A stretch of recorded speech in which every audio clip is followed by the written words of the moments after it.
1996లో జగ్గీ భార్య విజయ్ గారు మహాసమాధి అవుతానని, ఇందుకొక పౌర్ణమి నాడు తన శరీరాన్ని విడిచి పెడతానని ఆమె అభిప్రాయాన్ని భర్తతో పంచుకున్నారు. అది విన్న వాసుదేవ్ గారు ఒక్క క్షణం స్తబ్దుగా ఉండిపోయారు. మన జీవితం మన ఇద్దరం మనకిష్టమైన దారిలోనే ప్రయాణిస్తున్నాం కదా, మనకి ఒక పాప కూడా ఉంది, శరీరాన్ని విడిచిపెట్టే ఆలోచన ఇప్పుడు అవసరమా అని ప్రశ్నించారు. విజయ గారు బదులుగా, నా జీవితం మొత్తంలో నేను చాలా సంతోషాన్ని అనుభవించాను.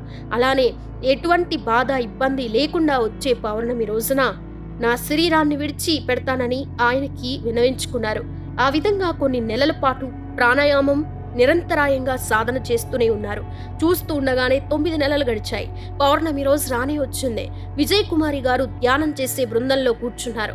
సుమారు 8 నిమిషాల సమయంలోనే అందరూ చూస్తూ ఉండగానే ఆమె తన శరీరానికి ఎటువంటి నష్టం కలగకుండా ధ్యానం ద్వారా ఈ లోకాన్ని విడిచిపెట్టింది. అప్పటికి ఆమె వయసు 33 సంవత్సరాలు